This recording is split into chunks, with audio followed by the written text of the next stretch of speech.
নমস্কার বন্ধুরা, এজিএম রূপা কিচেনে অনেক অনেক স্বাগত জানাই। আবারও চলে আসলাম নতুন স্বাদের একটি রেসিপি নিয়ে।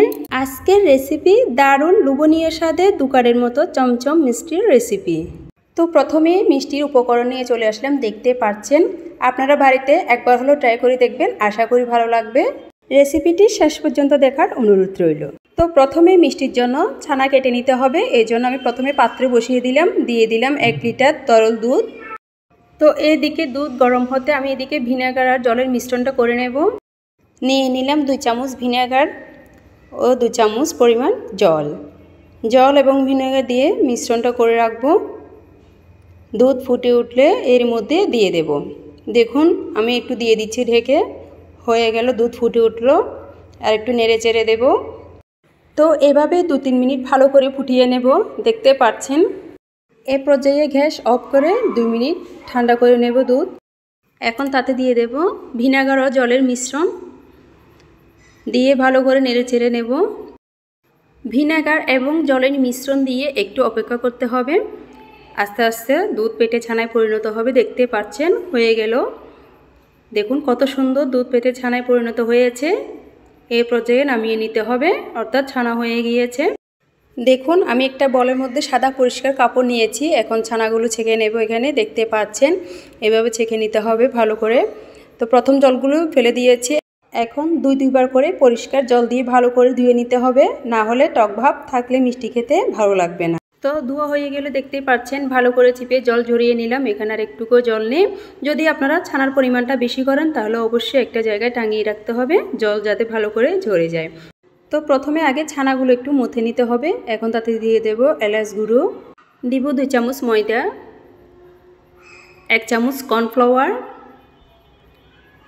2 চিমটি বেকিং পাউডার। বেকিং পাউডার পরিমাণটা এভাবেই দিবেন। দিয়ে দেব 2 চামচ গুঁড়ো দুধ, দিব 1 চামচ সুজি, 1 চামচ চিনি, আধা চামচ ঘি।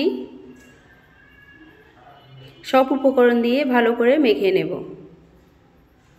তো আপনারা ছানাটা যত ভালো করে মেখে নিতে পারবেন ততই আপনাদের মিষ্টি খুবই দারুণ হবে। ছানা মাখা ঠিক থাকলে মিষ্টি শিরায় দিলে ভেঙে যাবে না, তার জন্য ছানাটা ভালো করে মথে নিতে হবে। তো দেখুন আমার এক পর্যায়ে মাখা হয়ে গেল, একটা ড্রয়ে পরিণত হয়ে গেল। এখন আমি লিচি কেটে নেব। তো আমি 1 লিটার দুধ দিয়ে 10টা লিচি কেটে নিয়েছি। আপনারা যার যার ইচ্ছে অনুযায়ী করতে পারেন, কম বেশ বাড়িয়ে নিতে পারেন। যেহেতু চমচম লিচিটা এভাবে হলে সুন্দর হয়। দেখুন আমি এখন একটু লম্বা আকারে শেপ দিয়ে করে নেব, চমচমের শেপ করে নেব। দেখতে পাচ্ছেন আমি 2টা চমচমের শেপ করে দেখিয়েছি আপনাদেরকে। দেখতে পাচ্ছেন হয়ে গেল, সব মিষ্টি বানানো হয়ে গেল। দেখুন এখন চলে যাব চিনির শিরা রেডি করতে। আমি এখানে দিয়ে দিয়েছি 1 বাটি চিনি। সে বাটি পরিমাণ 2 বাটি জল দিব, অর্থাৎ একই বাটি দিয়ে 1 বাটি চিনি 2 বাটি জল দিয়েছি। তো দেখুন চিনির শিরা করার জন্য আমি এখানে জল দিয়ে হয়ে গেল। এখন ভালো করে নেড়ে চেড়ে নেব, ফুটে ওঠা পর্যন্ত অপেক্ষা করব। তো একটু দিয়ে দেব ঢেকে। দেখুন হয়ে গেল, ফুটে উঠলো। তো এখন সব মিষ্টিগুলো শিরায় দিয়ে দেব।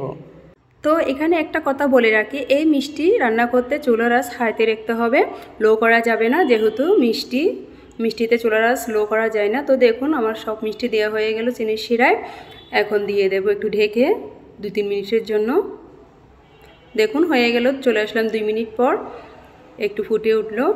তো আমি আবারও দিয়ে দিব ঢেকে। দেখুন চলে আসলাম 30 মিনিট পর। তো চমচম রান্না করতে আপনাদের অনেকটাই সময় লাগবে, মিনিমাম আপনাদের 2 ঘন্টা সময় তো চমচমের পিছনে দিতে হবে। তো দেখুন আবারও দিয়ে দিলাম ঢেকে। চলে আসলাম 1 ঘন্টা পর। দেখুন চিনির শিরা যখন ঘন হয়ে যাবে এর পর্যায়ে আপনারা গরম জল ব্যবহার করবেন অল্প অল্প করে। তো এভাবে ফুটানো গরম জল ব্যবহার করবেন। দেখতে পাচ্ছেন আমি দিয়েছি। তো এভাবে আমি 2 ঘন্টা রান্না করে নিয়েছি। চমচম মিষ্টি হয়ে গেল, এখন নামিয়ে নিব। মিষ্টি ঠান্ডা হলে রেখে দেবো 6 ঘন্টার জন্য ফ্রিজে। তো দেখুন চলে আসলাম 6 ঘন্টা পর। শিরা থেকে তুলে মিষ্টিগুলো একটা ছাঁকনিতে রেখেছি, মিষ্টির শিরা ঝরিয়ে নিয়েছি। মিষ্টির উপরে একটু গুঁড়ো দুধ দিয়ে একটু সাজিয়ে নিব। দোকানের মতো লাগবে, দেখতেও লোভনীয় লাগবে, খেতেও অনেক দারুণ লাগবে। তো চলে আসলাম পরিবেশনায়। ভিডিওটি ভালো লাগলে ইউটিউব থেকে দেখলে চ্যানেলটি সাবস্ক্রাইব করে দেওয়ার অনুরোধ রইল। ফেসবুক পেজ থেকে দেখলে পেজটি ফলো করে দেওয়ার অনুরোধ রইল।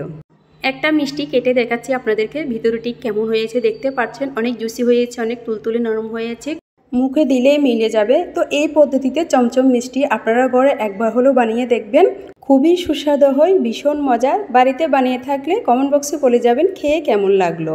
মিষ্টি বানানো কার কার কেমন লাগলো অবশ্যই কমেন্টসে বলে যাবেন। রেসিপিটি ভালো লাগলে একটি লাইক, একটি শেয়ার করবেন। এই রকম আরও নিত্য নতুন ভিডিও পেতে আমার চ্যানেলটি লাইক, কমেন্ট, শেয়ার করে পাশে থাকবেন। আজ এই পর্যন্ত, পরের ভিডিও পেতে সাথে থাকুন। সকলকে ধন্যবাদ।